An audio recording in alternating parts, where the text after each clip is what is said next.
Good evening बच्चों, आवाज़ आ रही है अभी? Good evening sir. आ रही है सर।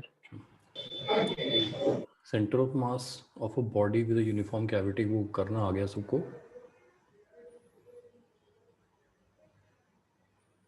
जो लास्ट टाइम क्वेश्चन था स्क्वायर वाला, वो कर लिया था फिर? सर एक बार करा दीजिए। अच्छा, देखो यार, उसमें ये डिस्क है हमारे पास और इस तरह से हमने उसमें कैविटी बना दी स्क्वायर। तो पहले तो आपको ये समझना पड़ेगा कि जो डिस्क का रेडियस है वो स्क्वायर के डायगोनल के बराबर है। ये रेडियस ऑफ डिस्क है, ये स्क्वायर का डायगोनल है, ये कंफर्म कर लो पहले। तो जो साइड ऑफ द स्क्वायर में इसको √2l लिख देता हूँ ताकि कंफ्यूजन नहीं होगा। एल की वैल्यू r/√2 हो जाएगी। ये क्लियर है? अच्छा, फिर अभी तक हम लोग मास का क्या करते थे, हम मास प्रोपोर्शन में ले लेते थे। जैसे हम कहते थे कि छोटे वाले डिस्क का एरिया जो है वो बड़ी वाली का 1/4 है, तो मास भी वैसा ही होगा। यहाँ हम क्या कह रहे हैं, यहाँ हम कह रहे हैं कि मास प्रोपोर्शनल टू एरिया ले लेते हैं, ठीक है ना। यानी जहाँ m की ज़रूरत पड़ेगी वहाँ a ले लेंगे, है ना। बस ये समझना, मास प्रोपोर्शनल टू एरिया। तो इसके मास को या इसके एरिया को छोटा a लिख देते हैं, बाकी बड़े वाले के एरिया को बड़ा a लिख देते हैं, पूरे को, है ना। Sir mass proportional to area किसके लिए लिया? सभी के लिए, मतलब जो भी ये शेप है हमारी। Yes sir. पहले तो हमारे पास क्या था ना, प्रोपोर्शन में था, 1:3 था या 1:7 था। जब भी हम ले रहे थे तो 1:8 ले रहे थे। लेकिन अब क्योंकि प्रोपोर्शन में तो ले नहीं सकते, क्योंकि इसका स्क्वायर है उसका वो है, पाई का फर्क होता है, तो हमने कहा मास प्रोपोर्शनल टू एरिया तो ले ही सकते हैं ना, अगर प्लेनर ऑब्जेक्ट है तो। Okay sir. तो वो हमने यहाँ पे कर लिया, ठीक है। तो XCM कितना होगा, वही नेगेटिव मास वाला फॉर्मूला लगा रहे हैं। तो बड़ी डिस्क के मास की जगह हमने क्या लिखा, कैपिटल A इंटू 0, यानी M की जगह A ले लिया, बस हमने इतना किया।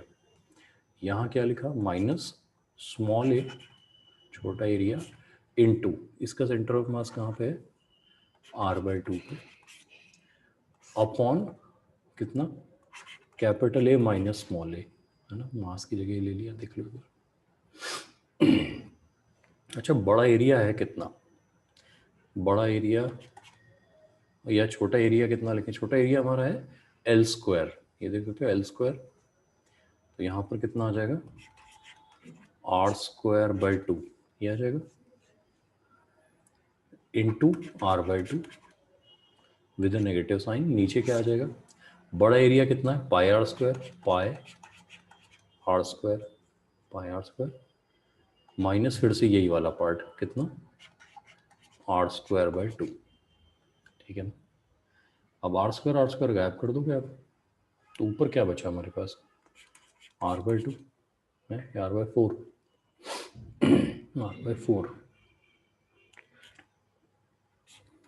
r/4, नीचे क्या बचा, पाई माइनस हाफ, ये बचा विद नेगेटिव साइन। तो ये हो जाएगा r/2 नेगेटिव साइन के साथ इंटू 2 पाई माइनस 1, ये आंसर है। ये कुछ लोगों का आया भी था ऐसा आंसर है। इसमें कोई डाउट हो तो पूछना मुझसे।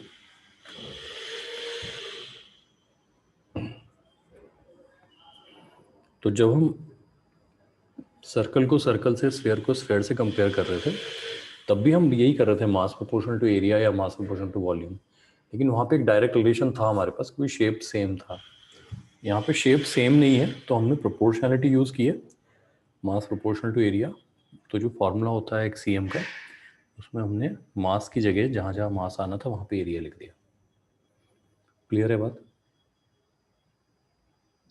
Yes sir. ठीक है ना। तो इसमें क्वेश्चन बनाना चाहो तो आप और बना सकते हो। जैसे मान लो किसी ने यही सेम काम कर दिया होता है ऐसे,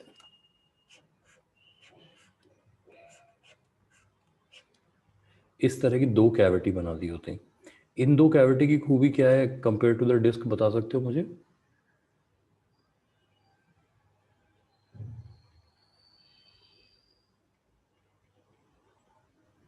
मतलब देखो यहाँ पे हमने एक स्क्वायर कैविटी बनाई ना बेटा, यस सर। यहाँ 2 स्क्वायर कैविटी बना दी हमने ऐसे, ये समझ सकते हो बात। बल्कि मैं इसको पूरा ब्लू कर देता हूँ ताकि है ना, या ऐसे बना देता हूँ, अब समझ लो आप, 2 स्क्वायर कैविटी बना दिया। तो रिलेट कैसे करेंगे, जैसे हमने यहाँ कहा था कि radius of the disc is the diagonal of the square plate, यहाँ क्या कहेंगे, radius of the disc is, यहाँ क्या कहेंगे, radius of the disc is twice the diagonal. Twice the diagonal. बिल्कुल, ट्वाइस द डायगोनल कितना हो जाएगा, 2√2L हो जाएगा। सही है Yes sir. ना, तो बस ऐसे करके वो आपस में रिलेट कर लेंगे, कर लोगे, यस सर। ठीक है। चलो यहाँ पे क्या दोनों का सेंटर सेम है दोनों कैविटीज का, जैसे यहाँ हमने r/2 लिख के काम चला लिया था, क्या यहाँ दोनों के लिए r/2 लिखोगे, नो सर। नहीं, इस वाले का सेंटर कहाँ पे लिखोगे, r/4 r/4 पे, और इसका कहाँ लिखोगे, 3r/4 3r/4, बस ठीक है, ये तो कॉमन सेंस है ना, कर ही लोगे। तो इस तरह के क्वेश्चंस की कुछ प्रैक्टिस कर लेना, है ना, प्रीवियस ईयर जेई में भी आए हैं इस तरह के क्वेश्चन, तो हो जाते हैं। आगे बात करते हैं, सेंटर ऑफ मास जितना अभी हमारे इस लेवल में पढ़ना चाहिए हमने पढ़ लिया। अब हम बात करेंगे लीनियर मोमेंटम के लिए। जरा लीनियर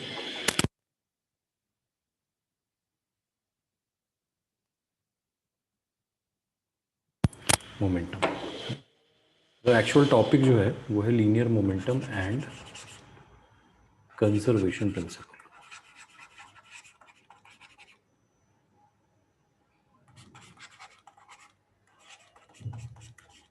ठीक है ना, कंजर्वेशन प्रिंसिपल तो हम आगे चल के पढ़ लेंगे, पहले लीनियर मोमेंटम क्या होता है, हालांकि हमने पहले भी डिस्कस किया था। लीनियर मोमेंटम एक वेक्टर क्वांटिटी है और ये m टाइम्स v वेक्टर से रिप्रेजेंट की जाती है। ये हमने एनर्जी पढ़ते हुए डिस्कस कर लिया था।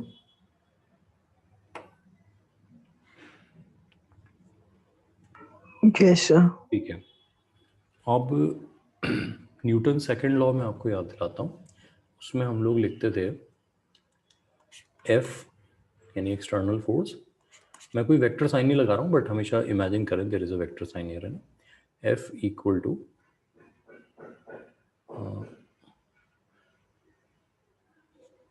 dp बाई dt, ऐसा लिखते थे हम। ठीक है, तो यहाँ पे क्या मैं ऐसा लिख सकता हूँ कि dp equal to f dt, cross multiply करके लिख सकता हूँ। ठीक है, तो अगर हम दोनों साइड इंटीग्रल कर दें, देखो, ठीक है, इंटीग्रल dp क्या बनेगा बेटा, p, लेकिन अगर हम इसमें लिमिट्स लगा दें p इनिशियल से p फाइनल, तो ये डेल्टा p बन जाएगा ना, डेल्टा p का मतलब क्या हुआ, p final minus p initial. सही कह रहा हूँ मैं, और इसको हम लिख देते हैं इधर इंटीग्रल ऑफ f dt। ठीक है, बोलो कुछ तो बोलो। Yes sir. ठीक है, अब इस स्टेटमेंट को बहुत तरीके से हम समझ सकते हैं। एक स्टेटमेंट तो हम ये कह देते हैं, अगर हमारे पास एक फोर्स वर्सेस टाइम का ग्राफ है, किसका ग्राफ है, फोर्स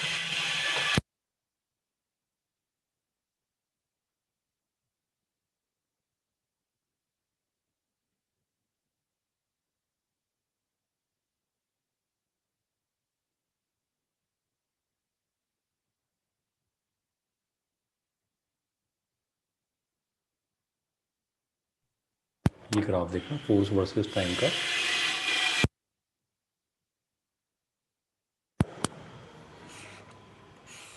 इसका area under the curve integral F D T से रिप्रेजेंट होगा कि नहीं, एक बार देख लो। हमने कई बार area under the curve discuss किया है, तो इंटीग्रल एफ डी टी ये वाला पोर्शन रिप्रेजेंट करेगा कि नहीं, ये जो अंडर द कर्व है एरिया, Yes, sir.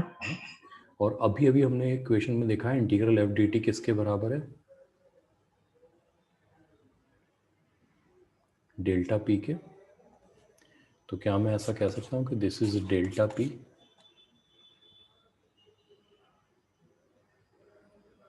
ये जो एरिया है is numerically equal to delta p, बोलो। Yes, sir. ठीक है, इसको स्टेटमेंट में लिख लेते हैं, लिखो the area under a force display force time curve, the area under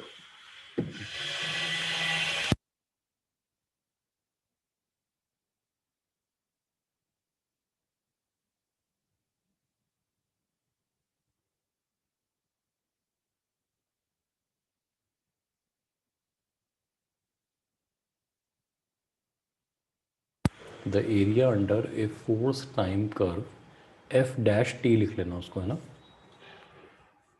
F dash T curve, the area under a force time curve represents the change in momentum, represents the change in momentum.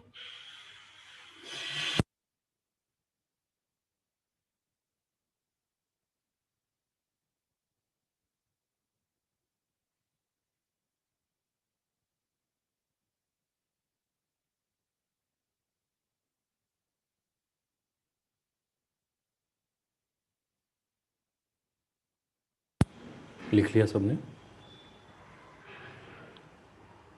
Yes, sir. ठीक है, numerical example ले लेते हैं।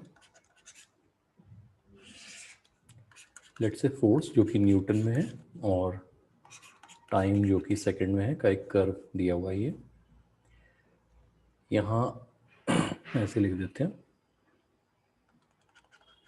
Let's say ये 10 है और ये 5 है ना, 10 और 5। तो अगर मैं आपसे पूछूं कि what is the change in momentum between 1 and 3 second, what is the change in momentum between 1 and 3 second, change in momentum between 1 and 3 second, ये एक स्ट्रेट लाइन है, ध्यान रखना। तो कैसे सॉल्व करके बताओगे मुझे, एक बार बताओ। 4. देखते हैं बेटा, अभी देखते हैं। Change in momentum between 1 and 3 second,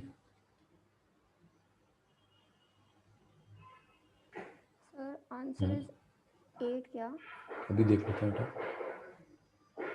पहले तो बात ये समझ गए कि आपको ये ट्रेपेजियम का एरिया बताना है, ये सब लोग समझ गए? Yes, sir. अच्छा, यहाँ क्या लिखूं, कोई बता देगा मुझे? यहाँ पे 2. 2 और यहाँ क्या लिखूं? 6. 6। Very good. ट्रेपेजियम का एरिया होता है half into sum of parallel sides, तो यहाँ 8 आ जाएगा, इंटू हाइट, हाइट ये हो गई 2, तो आंसर 8 आ जाएगा। बिल्कुल सही है ना? 4 वाले एक बार चेक कर लेना, देखो।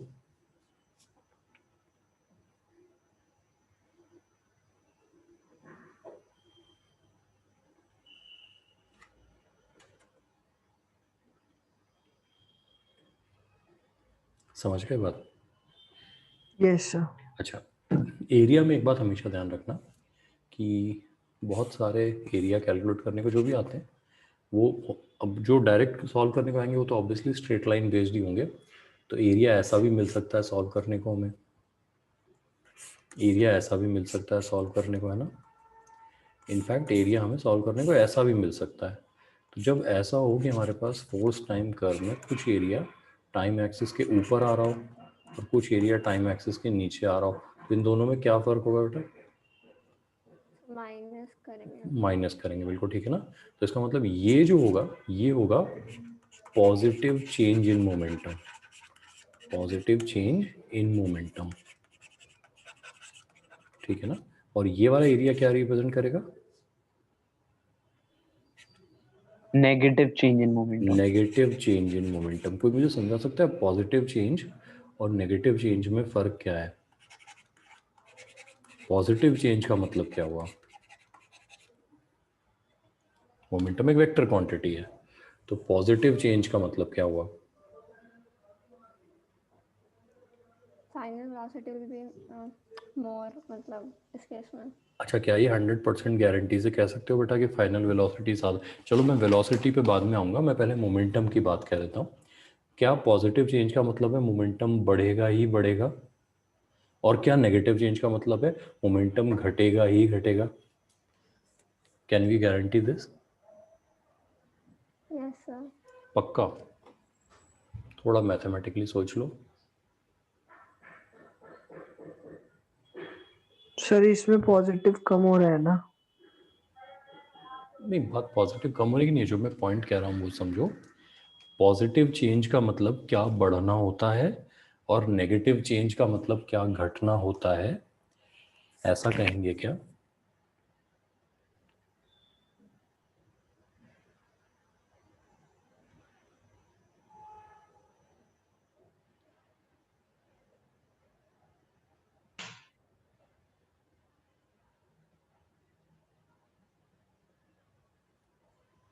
चलो तो फिर इसको समझो।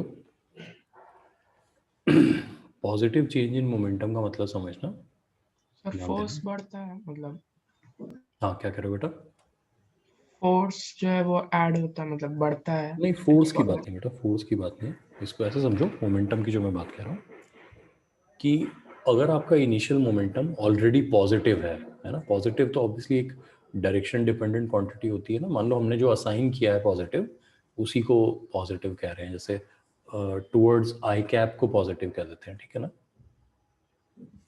तो अगर हमारा मोमेंटम पहले से पॉजिटिव है तो पॉजिटिव चेंज का मतलब बढ़ना होगा, यस? Yes sir. और अगर हमारा मोमेंटम पहले से नेगेटिव है तो उसमें अगर मैं कोई पॉजिटिव चीज ऐड करूंगा तो वो बढ़ेगा या कम होगा?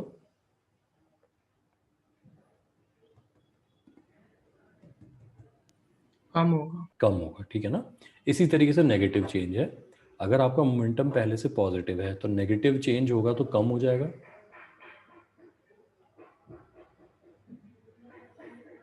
सही है? Yes sir. और नेगेटिव पहले से है, उसमें और नेगेटिव चेंज हो जाए तो मैग्नीट्यूड में क्या कर जाएगा वो?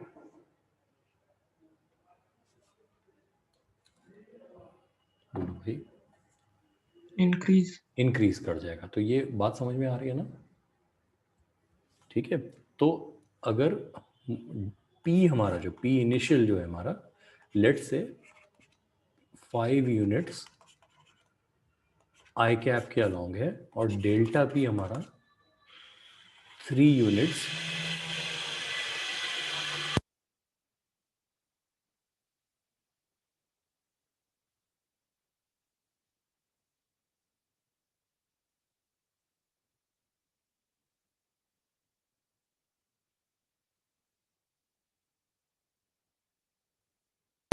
तो इनिशियल मोमेंटम हमारा 5 यूनिट्स है पॉजिटिव आई कैप में, और डेल्टा पी हमारा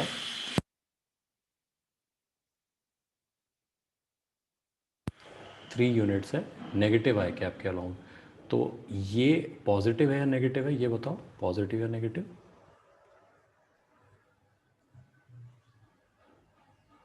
ये पॉजिटिव मोमेंटम है या negative momentum? Positive. Positive. Conventionally इसको पॉजिटिव लेते हैं हम। अच्छा, चेंज पॉजिटिव है या नेगेटिव है? चेंज जो आया है वो नेगेटिव। नेगेटिव है। तो अगर पॉजिटिव क्वांटिटी में नेगेटिव चेंज आएगा तो घट जाएगा मोमेंटम ना। फाइनल मोमेंटम Yes, कितना हो sir. जाएगा बता दो?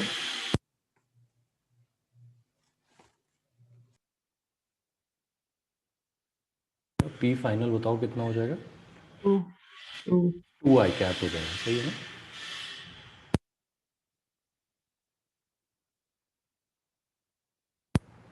लॉजिक समझ गए सब लोग?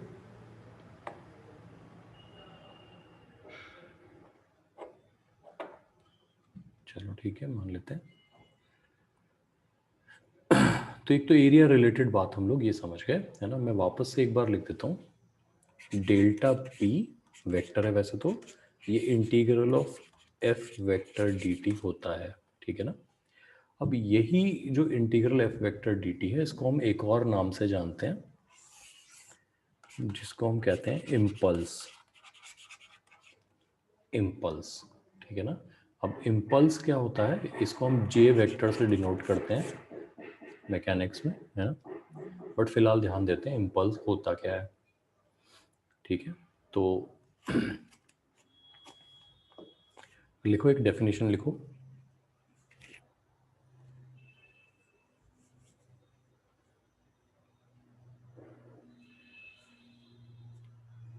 A very large force, a very large force, ये ऐसे भी लिख सकते हो, force of very large magnitude, a very large force acting for a very small duration of time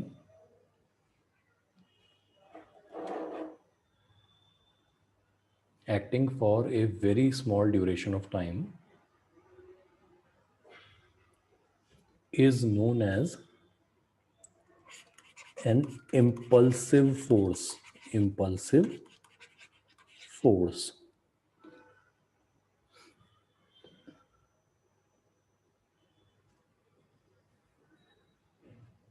full stop के बाद लिखना the change in momentum of a body, the change in momentum of a body brought about, the change in momentum of a body brought about by such a force is known as impulse.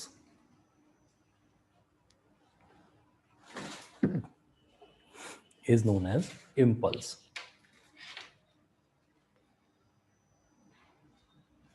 लिख लिया एक बार सबने? Yes sir. Example लेते हैं ना, example से ज्यादा अच्छा समझोगे आप। आपने बिलियर्ड खेलते हुए देखा है लोगों को? Yes sir. बिलियर्ड में एक बॉल होती है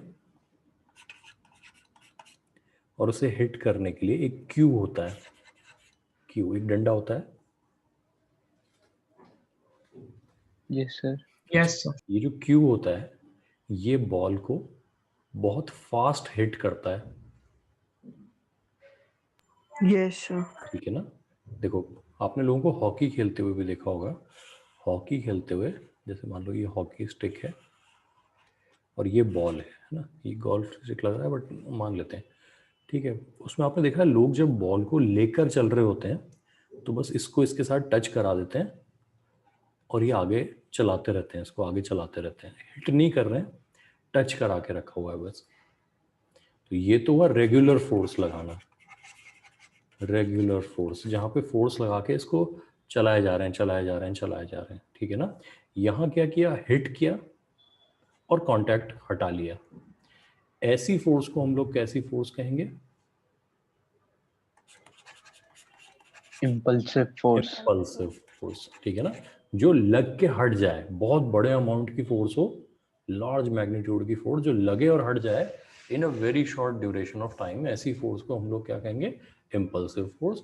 और कोई फोर्स जो लगती रहे, जैसे मान लो रस्सी बांध के खींचना, ये कैसी फोर्स हुई बेटा? रेगुलर। Regular sir. ये रेगुलर फोर्स हो गई जो हम ऑलरेडी उस चैप्टर में पढ़ चुके हैं ना।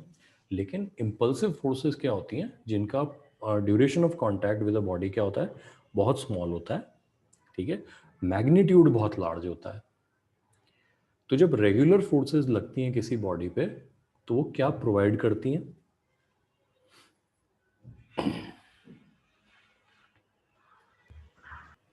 एक्सेलरेशन। एक्सेलरेशन।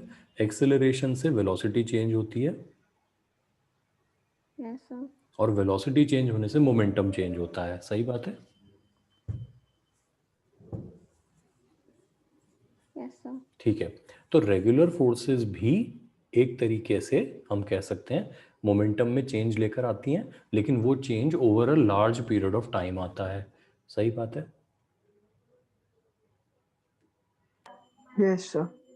अच्छा, when I am saying large, इसका मतलब ये नहीं है 1 घंटा 2 घंटा, इवन 1 सेकेंड भी लार्ज है, क्योंकि हम उसको मेजर कर सकते हैं। मेरी बात समझ रहे हो ना?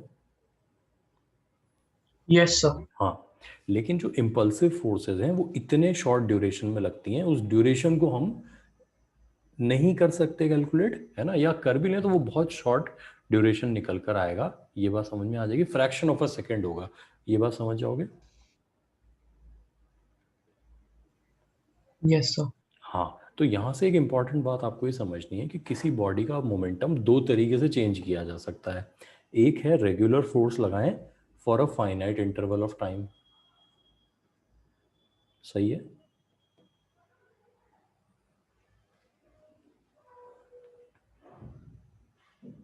बोलो। Yes sir. और Yes, दूसरा sir. तरीका क्या है, एक वेरी लार्ज फोर्स है उसको लगाएं for a very small duration of time. Yes sir. ठीक है ना, तो ये जितनी भी टर्म्स हमारी आम बोलचाल की भाषा में है, लात मारना, ठीक है ना, और झटका देना,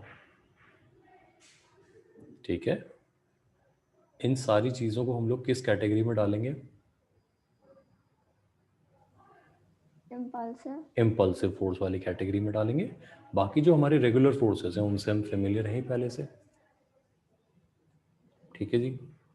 अच्छा, इम्पल्सिव फोर्स, जब रेगुलर फोर्स लगेगी तो उसका फोर्स टाइम ग्राफ जो होगा वो ऐसा बन सकता है, देखो, over a large duration of time इतना चेंज इन मोमेंटम आया। एरिया अंडर द कर्व का कॉन्सेप्ट तो आप समझ ही गए हो। जब सर ये इम्पल्सिव, इम्पल्सिव फोर्स का है। नहीं बेटा, ये रेगुलर फोर्स का, देखो यहाँ रेगुलर फोर्स डिस्कस करें ना। Yes sir. जब इम्पल्सिव फोर्सेस लगेंगी तो उनका जो टाइम आएगा हमारे पास, वो सॉरी जो ग्राफ आएगा वो ऐसा होगा, ये बात समझ सकते हो। ये इंटरवल कैसा होना चाहिए, Very small. वेरी स्मॉल, जिसमें फोर्स बहुत लार्ज मैग्नीट्यूड तक बढ़े और बढ़ के वापस क्या हो जाए, कम होके जीरो हो जाए। ये एरिया जो आया ये भी एक फाइनाइट एरिया होना चाहिए, फाइनाइट एरिया, और ये जो एरिया आया है ये भी एक फाइनाइट एरिया होना चाहिए। और इस एरिया को हमने क्या कहा है, change in moment. Change in momentum, ठीक है ना। अच्छा, कई बुक्स में क्या होता है, इवन रेगुलर फोर्सेस का चेंज इन मोमेंटम भी जो है उसको इम्पल्स कह के कैलकुलेट करवा लेते हैं। आएगा तो कर तो लोगे कैलकुलेट,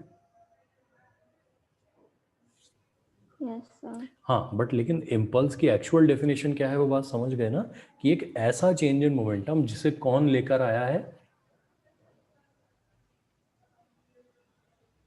एक ऐसा Impulsive. Impulsive Impulsive force force. लेकर आया ना, ठीक है ना। ऐसी फोर्स जो बहुत कम ड्यूरेशन के लिए लगी हो, उसकी वजह से जो चेंज इन मोमेंटम हुआ हो या आया हो उसको हम इम्पल्स कहते हैं। तो इम्पल्स, इम्पल्स न्यूमेरिकली तो चेंज इन मोमेंटम के जैसा होता है, तो जो यूनिट इसकी वही यूनिट इसकी होगी। अच्छा, इम्पल्स की यूनिट क्या होती है, या चेंज इन मोमेंटम की यूनिट क्या होगी बेटा, बोल दो। यहाँ से देख लो, एरिया अगर होगा, फोर्स यहाँ है, टाइम यहाँ है, एरिया निकालोगे तो यूनिट क्या बनेगी, Newton seconds. न्यूटन सेकंड, ठीक है ना। तो इम्पल्स की यूनिट भी क्या होती है, न्यूटन सेकंड, नोट कर लो इसको।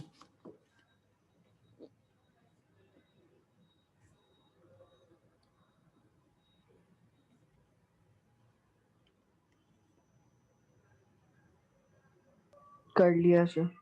सही है, ठीक है।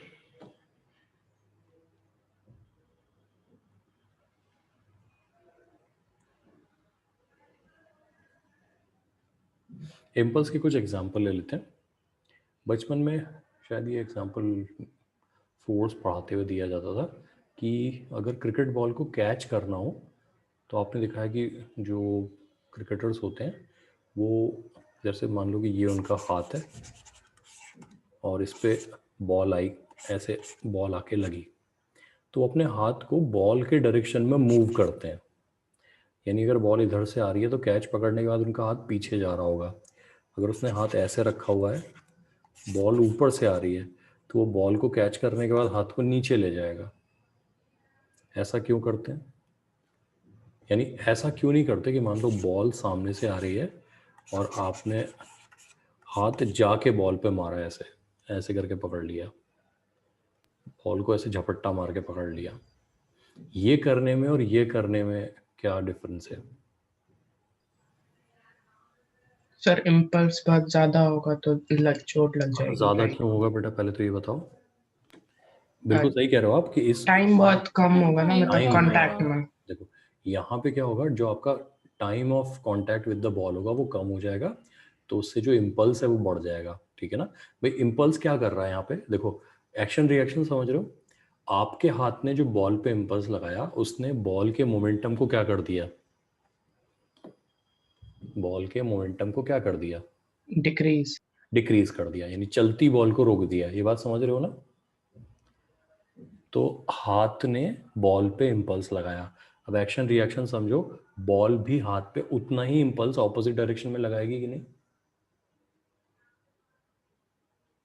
Yes, sir. Yes, ठीक है, sir. तो वो जो इम्पल्स होगा वो पेनफुल हो सकता है अगर बहुत ज़्यादा होगा तो। Yes, sir. Yes, sir. सही है ना? तो इस वजह से जब अगर हम हाथ को बॉल के डायरेक्शन में मूव करेंगे तो time of contact with the ball जो है वो बढ़ जाएगा, यानी before the ball actually comes to rest in our hand, हमारा हैंड तब तक मूव कर चुका होगा, तो टाइम बढ़ गया ना जीरो होने का, मोमेंटम जीरो होने का। Yes, sir. बिल्कुल। तो उस केस में चोट,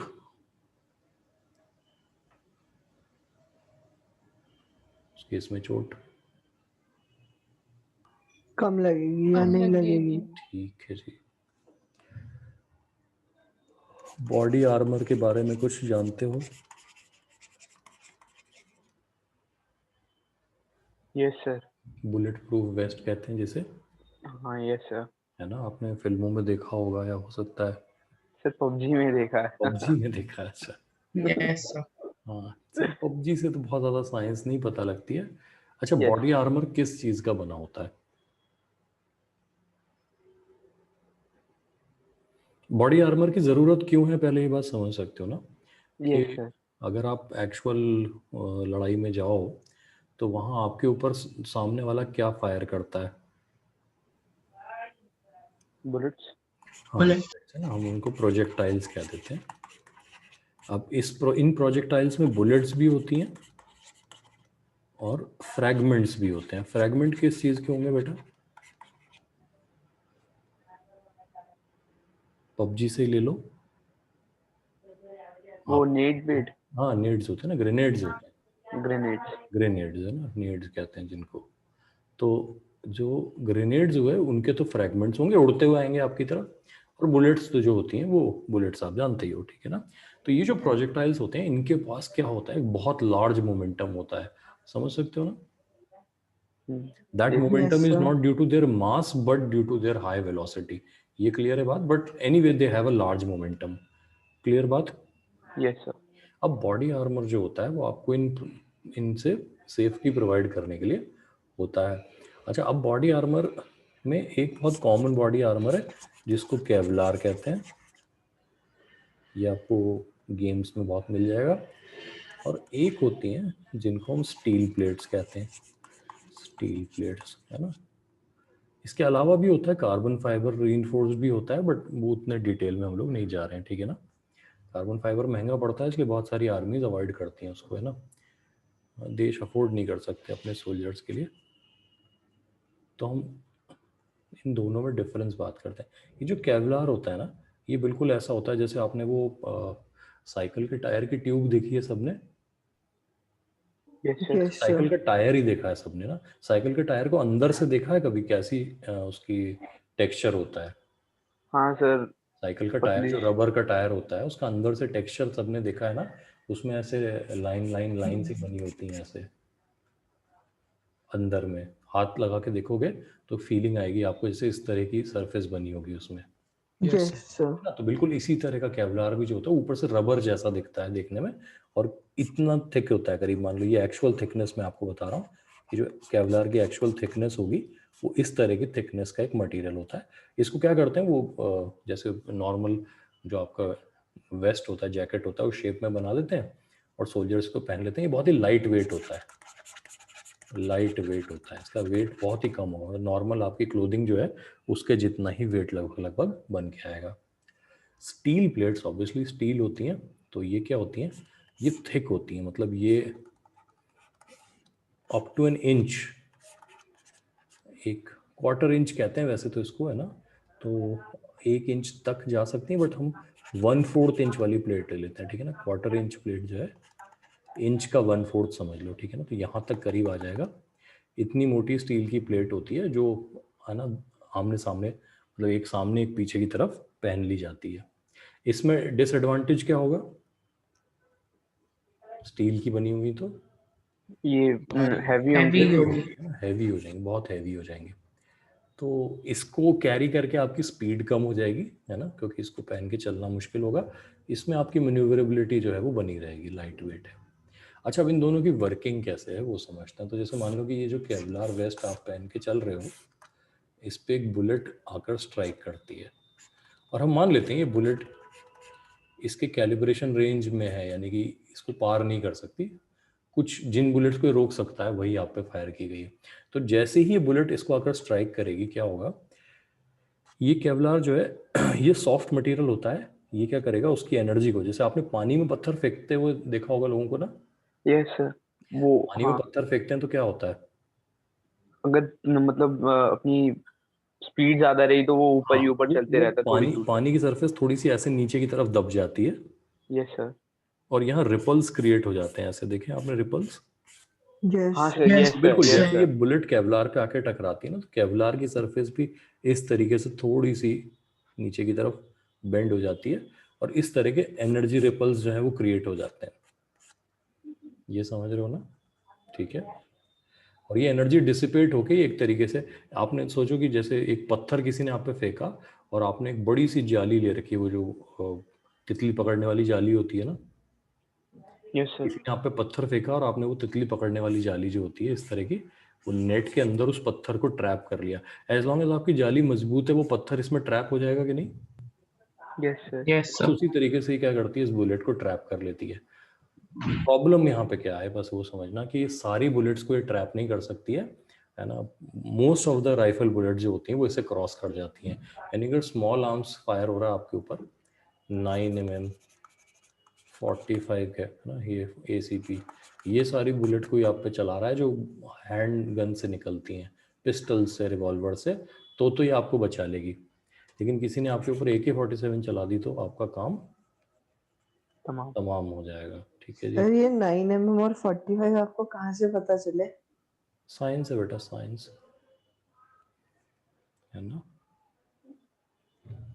चलो, और भी बहुत सारे कैलिबर होते हैं, मैं तो सिर्फ, है ना, एग्जांपल दे रहा हूँ। सबसे कॉमन कैलिबर्स हैं 9mm और 45, है ना। इसके अलावा 32 होता है, 38 होता है, हैंडगन्स में यही कॉमन होते हैं। 50 भी होता है, डेजर्ट ईगल देखी आपने पबजी में, यस सर। वो है ना 50 मतलब AE होती है, एक्शन एक्सप्रेस, ये भी इसके पार निकल जाती है, बात ये है। बट क्या है, जनरली आर्मीज को ये नहीं दी जाती है, बहुत हैवी होती है कैरी करने में, तो 50 कोई आपके ऊपर फायर नहीं करेगा। यहाँ आते हैं, स्टील प्लेट आपको AK-47 से बचा लेती है। प्रॉब्लम कहाँ होती है वो समझना, क्यों इम्पल्स इतनी देर से हम लोग डिस्कस कर रहे हैं वो समझना। स्टील प्लेट में ये काम नहीं हो सकता, आप ये नहीं सोच सकते ना, एक स्टील प्लेट पे बुलेट आके टकराई और वो ये नेट वाला काम करेगी उसके साथ, कि ट्रैप कर लिया उसने बुलेट को, नहीं ना। नहीं सर। यहाँ तो एकदम टन से आके आवाज आएगी, गोली लगी तो हाँ। टन की आवाज आएगी, समझ सकते हो। एक स्टील यस सर। टन करके आवाज आएगी, जैसे किसी ने किसी मेटल पे हथौड़ा मारा हो, ये बात समझ सकते हो ना। सर वैसी वेस्ट क्या जो पहले जमाने में वो जब लड़ाई वड़ाई होती थी वो जो लोग राजा पहनते थे। महाराजा पहनते थे, हाँ। हाँ। नहीं, अब क्या होता है ना, अब क्या होता है, आप वो देखोगे ना, सोल्जर्स का क्या होता है, एक जो जो उनका वेस्ट होता है ना, वो ये ऐसे पहना हुआ होता है उन्होंने, इस तरह का शेप होगा उसमें, है ना, कि ये हिस्सा होता है जिसके अंदर ये प्लेट इंसर्ट कर दी जाती है साइड से। ओके। हाँ, ओके इसके सर। अंदर एक केवलार की लेयरिंग भी होती है, यानी ये प्लेट एक्स्ट्रा प्रोटेक्शन के लिए, देखो यहाँ आपका हार्ट होता है, लिवर होता है, और, है ना, लंग्स भी इससे प्रोटेक्ट कर सकते हो थोड़े बहुत, हालांकि यहाँ लगेगी तो मारे जाओगे, लेकिन हार्ट, लिवर और आपका जो, है ना, मेजर ऑर्गन्स हैं वो यहाँ से प्रोटेक्ट कर लिए जाएंगे इस प्लेट के द्वारा, ये बात समझ सकते हो। Okay sir. ठीक है ना। तो ये प्लेट रिमूवेबल होती हैं, इसको इंसर्ट किया और निकाल लिया। अब ये प्लेट का वजन बहुत ज़्यादा है, 4-4 किलो की प्लेट है मान लो ये, तो 4 किलो आगे 4 किलो पीछे 8 किलो का वजन लिए हुए हो। अब मान लो गोली आगे लगी तो पहले टन की आवाज़ आएगी एक तो। अब दूसरी बात क्या होगी समझना, जब ये वाला काम होता था तो एनर्जी आपकी डिसिपेट हो जाती थी, मानते हो इस बात को ना। Yes sir. लेकिन अब यस जब ये टन करके इस पे गोली लगेगी ना तो एनर्जी को कहीं जाने की जगह नहीं है। तो आप इमेजिन करो कि आपने वो एक देखा है, एक फ्रीक शो टाइप लोग करते हैं जिसमें एक आदमी लेट जाता है, उसके ऊपर एक पत्थर रखा जाता है और ऊपर से एक आदमी आके हथौड़ा मार देता है। ये कभी देखा आपने कहीं सर्कस में होता हुआ? एक आदमी जमीन पे लेटा हुआ है, उसकी छाती पे एक पत्थर रखा हुआ है और उसके साथी ने आके जोर से हथौड़ा मारा, पत्थर टूट गया। यस सर, ये ये कहीं तो कहीं देखा कहीं था। कहीं कहीं करते हैं लोग, है ना। तो बिल्कुल यही वाली फीलिंग आपको, देखो उसे तो बहुत ज़्यादा ट्रेनिंग है, वो कैसे कर रहा है उसको छोड़ देते हैं। आपको ये ज़िंदगी में पहली बार फील होगा जब ऐसी गोली लगेगी। तो इसमें क्या होता है कि देखो वो जो सारी एनर्जी है हथौड़ा लगने की, यानी जो इम्पल्स है, गोली अंदर नहीं गई लेकिन वो impulse as it is transfer हो गया आपकी बॉडी को। बहुत पेनफुल होगा, मानते हो इस बात को? Yes sir. ठीक है ना। यानी गोली ने आपको कोई नुकसान नहीं पहुंचाया, मतलब आपके ऑर्गन्स बिल्कुल सुरक्षित हैं। लेकिन वो जो एनर्जी डिसिपेट होना चाहिए थी, जब आप ये प्लेट हटाओगे, आपको गोली लगी, आप सेफ जगह पे गए, चेक किया कि गोली ने कितना नुकसान किया है, तो गोली तो यहीं टकरा के खत्म हो गई, बिखर गई, उसने कुछ नहीं किया। जब आप अंदर चेक करोगे तो जो निशान मिलेंगे उसे ब्लंट ट्रॉमा कहते हैं। ब्लंट ट्रॉमा क्या होता है? कभी गलती से आपका हाथ दरवाजे के बीच में आया है? Yes sir. हाँ, नीला पड़ यस जाता है, नीला पड़ जाता है, बिल्कुल सर। उसको ब्लंट ट्रॉमा कहते हैं। यानी कोई, आपको सोचो, ऊपर से कट नहीं लगा है लेकिन अंदर टिश्यू डैमेज हो गए हैं। Okay sir. ठीक है ना। बिल्कुल वही वाली हालत इसमें हो जाती है। Why? Because the entire impulse that is transferred by the bullet, वो इम्पल्स आपके टिश्यूज को अभी भी अंदर पहुंचा है, ऑल्दो बुलेट अंदर नहीं आई है, इम्पल्स यूं का यूं ट्रांसफर हो गया। लेकिन जब केवलार था तो सॉफ्ट मटेरियल था, तो वो इम्पल्स एक बहुत लार्ज एरिया पे ट्रांसफर हो गया था, तो जो प्रेशर क्रिएट हुआ वो कम हुआ। ठीक है ना। यस। तो ये बात समझ गए ना कि ये आपको प्रोटेक्शन कम दे रहा है, लेकिन जिन गोलियों से बचा सकता है उसमें चोट बहुत कम लगेगी आपको। यही आपको प्रोटेक्शन बहुत ज़्यादा दे रहा है, लेकिन एक गोली लगते ही आपको इतना दर्द होगा कि कम से कम आधे घंटे के लिए आपको बैठ जाना पड़ेगा। तो आपकी तो जान बच गई, लेकिन आप इफेक्टिवली बेकार हो गए। यानी आप अब अपने साथियों का साथ नहीं दे पाओगे क्योंकि आपको पेन हो रहा होगा, है ना। लेकिन पेन क्योंकि एक सब्जेक्टिव चीज़ है ना, हो सकता है आप बहुत बहादुर हो तो कोई नहीं, आप इग्नोर करके आगे बढ़ जाओगे। ठीक है ना। Okay sir. केवलार के ऊपर स्टील लगा लिया तो सही रहेगा बेटा, केवलार के ऊपर ही स्टील लगाते हैं हमेशा। मैं जो वेस्ट बता रहा हूँ आपको ना, ये वेस्ट हमेशा केवलार वेस्ट होती है, उसके ऊपर से स्टील प्लेट्स इंसर्ट करने की जगह होती है। तो कई बार क्या होता है कि जब आपको पता होता है कि भाई जिस काम में आप जा रहे हो वहाँ सामने वाले के पास उस तरह के हथियार होंगे जो स्टील ही रोक सकता है, तो उस केस में आप एक्स्ट्रा प्रोटेक्शन पहन के जाते हो। अच्छा, कई बार सोल्जर्स इसको वज़न की वजह से अवॉइड कर देते हैं, जो ऑल्दो मतलब डिस्करेज किया जाएगा कि नहीं आप पूरा प्रोटेक्शन पहने, बट कई बार ये अंडरस्टैंडेबल होता है क्योंकि इसके साथ चलना मुश्किल हो जाता है। जैसे मान लो आपने अपना मिशन पूरा कर लिया, अब आप वापस भाग रहे हो सेफ्टी की तरफ, तो क्या स्टील पहन के भागना समझदारी है? नहीं सर। नहीं। ये बात समझ रहे हो ना कि अब आपने स्टील पहना हुआ तो आपकी स्पीड कम है, तो हो सकता है आप स्पीड की वजह से कैप्चर हो जाओ। ठीक है, तो उस वक्त क्या करते हैं लोग, स्टील प्लेट निकाल के भाग लेते हैं। ठीक है जी। Okay sir. तो इम्पल्स जो है वो काफ़ी अलग अलग तरीके से काम करता है। जब आप बॉल कैच कर रहे थे ये बात, ठीक है ना, तो इस बॉल को कैच करते वक्त आपका हैंड जो है वो सॉफ्ट केवलार की तरह से काम कर रहा है। हाथ नॉर्मली सॉफ्ट टिश्यू ही होता है। Yes sir. अगर आप सोचो हमारा हाथ पत्थर जैसा होता और उस पर बॉल आके टकराती तो हमें बहुत ज़्यादा पेन होता कि नहीं होता? सोच लो, अगर हाथ सॉफ्ट टिश्यू ना होके हार्ड मटेरियल होता और उसको बॉल से टकराते तो पेन बहुत ज़्यादा होता। Yes sir. यस कभी आप ये ट्राई करके देख लो, नेक्स्ट टाइम जो खेलने जाओ तो ऐसे फिस्ट बना लो, है ना, ये जो नकल्स हैं आपके, ये आती बॉल पे दे मारो, क्या होगा? अपने पैर को बुला है ना, हाथ टूट जाएगा। ये बात समझ गए ना। ठीक है, तो वो ये है कि जब हार्ड मटेरियल से कोलिजन होता है तो इम्पल्स ट्रांसफर क्या होगा, बहुत ज़्यादा होगा। सॉफ्ट मटेरियल से होगा तो इम्पल्स ट्रांसफर क्या होगा, कम होगा। कम होगा। कम होगा इम्पल्स सर। ट्रांसफर कम होने की वजह फोर्स नहीं होगी, टाइम हो जाएगा। जो टाइम ऑफ कांटेक्ट है वो बढ़ जाएगा सॉफ्ट मटेरियल के केस में। बात समझ रहे हो? Yes sir. ठीक है जी। तो इम्पल्स हमें कैलकुलेट भी करना आ गया, अगर force area sorry force time के एरिया से करना हो, और बातें हम समझ ही गए, ठीक है ना। Yes sir. अब इस पूरे डिस्कशन से एक कंक्लूजन निकालते हैं कि व्हाट चेंजेस मोमेंटम, मोमेंटम को कौन चेंज करता है, मोमेंटम कैसे चेंज हो सकता है, अगर चेंज करना हो तो क्या रिक्वायर्ड है।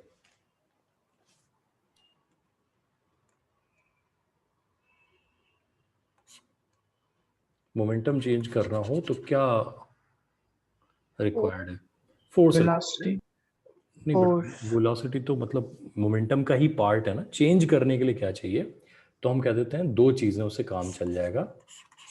एक है एक्सटर्नल फोर्स, एक्सटर्नल फोर्स, और या कह देते हैं एक्सटर्नल इम्पल्स। गलत तो नहीं कह रहा हूं मैं, एक्सटर्नल इम्पल्स। फर्क समझ गए दोनों में? Yes sir. ठीक है ना।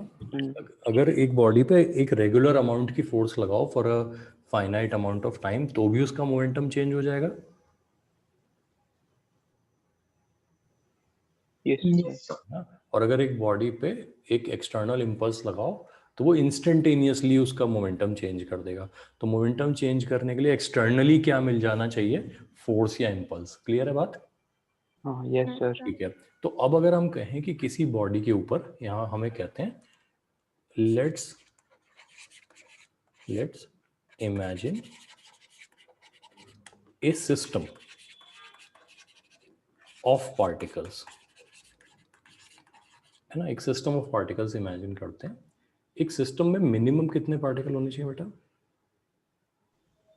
2। दो तो कम से कम होनी चाहिए, तभी सिस्टम कहेंगे ना। तो एक सिस्टम ऑफ पार्टिकल इमेजिन कर लेते हैं। If there is no external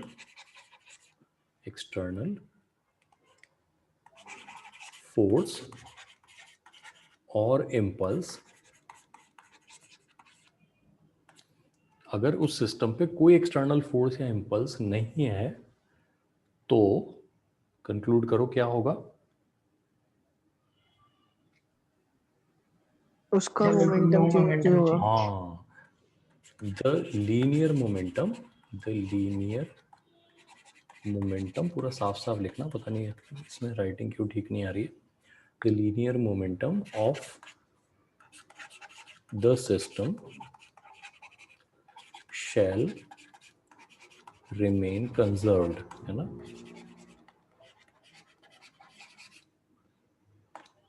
ठीक है, ये जो स्टेटमेंट है ये बन जाता है क्या, ये बन जाता है law of conservation of linear momentum. क्या बनेगा? Law of conservation on linear momentum of linear momentum, ठीक है ना, of linear. Of linear momentum. ठीक है, ओके सर। तो एक बार इसको समझा लेते हैं अपने आप को कि इफ नो एक्सटर्नल फोर्स और impulse, external force external impulse, ठीक है ना, इफ नो एक्सटर्नल फोर्स और impulse acts on a system of particles, the linear momentum of the system shall remain conserved. बहुत अभी इसमें बारीकियां बात बाकी हैं डिस्कस करने को, बट लॉ ये कहता है। लिख लिया सबने लॉ? Yes sir.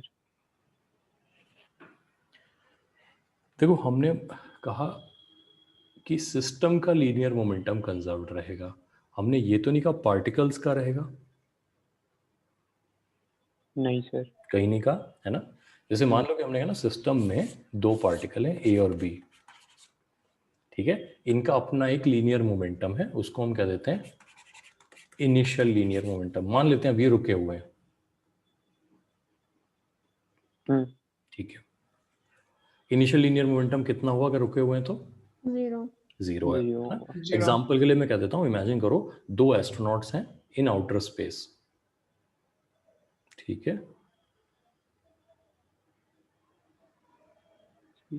ठीक है, तो हमारे एस्ट्रोनॉट ए तो हो गए जॉर्ज क्लूनी और ये हो गए सैंड्रा बुलक। ग्रेविटी देखी है किसी ने? ग्रेविटी, अभी देखिए। देखिए ग्रेविटी एक मूवी है ना, अभी आई थी कुछ टाइम पहले। Yes sir. चलो, है ना, तो ये जॉर्ज क्लूनी हो गए, सैंड्रा बुलक हो गए। ये आउटर स्पेस में है, ठीक है जी। आउटर स्पेस में कोई फोर्स नहीं है, कोई ग्रेविटी नहीं है, पक्की बात।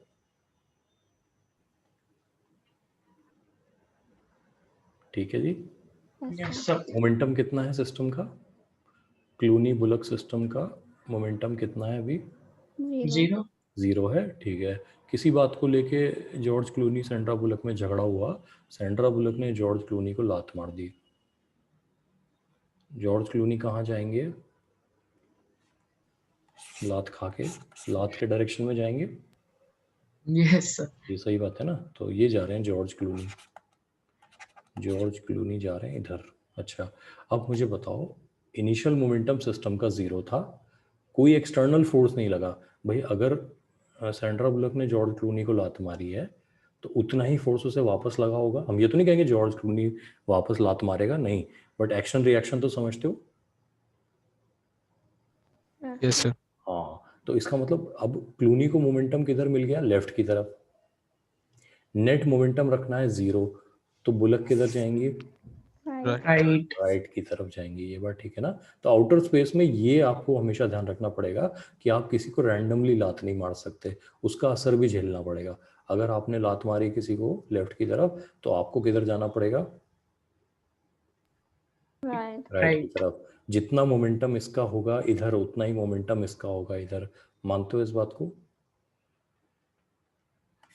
तो ये हो गई फाइनल कंडीशन। अभी भी initial momentum equal to final momentum होगा कि नहीं होगा?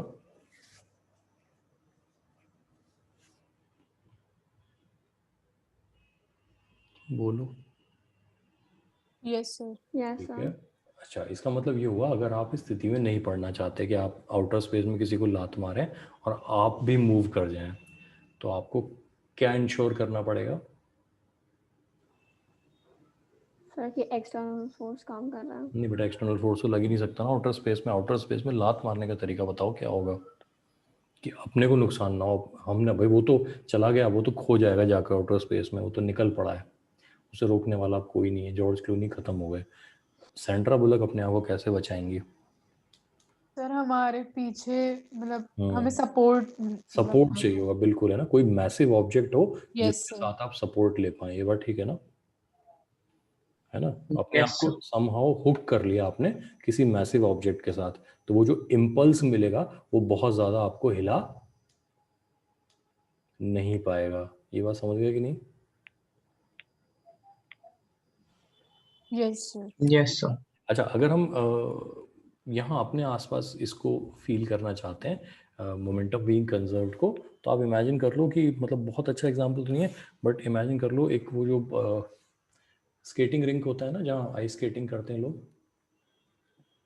Yes sir. हाँ, मान लेते हैं उसमें कोई फ्रिक्शन नहीं है, हालांकि होता है उसमें भी, है ना। आप दो लोग बैठ गए उसमें आइस के ऊपर, जहाँ पे सॉलिड आइस है और कोई फ्रिक्शन नहीं है। अगर लात मारेंगे एक दूसरे को तो क्या होगा? अपोजिट एक लग अपोजिट जाएगा, डायरेक्शन एक में राइट गुजर जाएगा, गुजर जाएगा। ये बात समझ सकते हैं ना? Yes sir.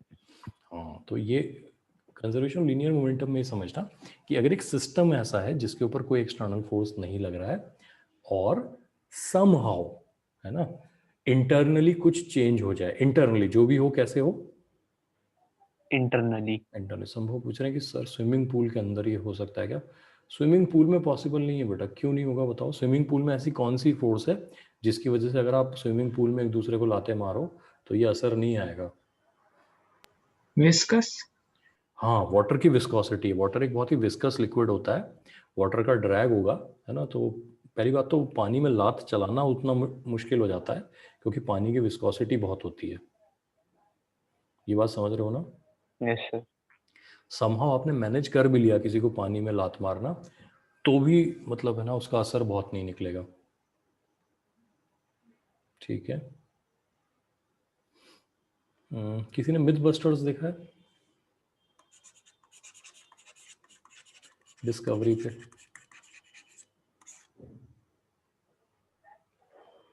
एनीवे तो ये जो मिथ बस्टर्स हैं, इन्होंने एक बार एक मिथ को बस्ट किया था कि आपने फिल्मों में देखा होगा कि हीरो पानी में कूद जाता है, विलन गोलियां चलाता है ऊपर से, और ये पानी की सरफेस है, ये हीरो है, और गोलियां इसके आसपास से जारी होती हैं ऐसे, यस सर, होता है देखा ना, है। एक बहुत ही स्ट्रीक Yes, सा sir. बनाते हुए जाती हैं पानी के अंदर। तो एक्चुअली उन्होंने प्रूव किया कि अगर आप पानी में 2-3 फीट डीप चले जाओ तो बुलेट्स उतना ट्रैवल ही नहीं कर पाती, because of the very large, हम कहेंगे viscous drag of water. Water की विस्कोसिटी इतनी होती है कि बुलेट्स डिसइंटीग्रेट कर जाती हैं पानी में, ट्रैवल ही नहीं कर पाती, मतलब उनकी सारा मोमेंटम खत्म हो जाएगा 2-3 फीट अंदर जाने के बाद ही, है ना। तो पानी एक तरीके से आपको बचा लेता है बुलेट से। फिर उन्होंने एक अगले एपिसोड में ये भी प्रूव किया कि मान लो कोई आप पे ग्रेनेड से हमला करता है ना, तो अब आप जैसे लेट्स से ये स्विमिंग पूल है, ये तो स्विमिंग पूल के आसपास की ज़मीन हो गई जहाँ टाइल्स लगी होती हैं, और ये पूल हो गया जहाँ पे पानी है, ये पानी वाला हिस्सा हो गया। अब आपके पास दो ऑप्शन है कि जैसे मान लो कि आपका दुश्मन जब आप यहाँ हो पूल के सामने, यहाँ ग्रेनेड फेंके, तो आपको पानी में कूदना चाहिए कि नहीं कूदना चाहिए? सर कूदना चाहिए। कूदना चाहिए, अच्छा ठीक है। पानी में ग्रेनेड फेंक दे तो बाहर आना चाहिए कि नहीं आना चाहिए? नहीं आना चाहिए। अब देखो आपको इंस्टेंटली लगेगा कि भाई ये नहीं आना चाहिए, बट प्रॉब्लम क्या है वो बताता हूँ। जो पानी अंडर वाटर ग्रेनेड एक्सप्लोजन होते हैं ना, उनसे क्रिएट होती है एक प्रेशर वेव। क्या क्रिएट होती है?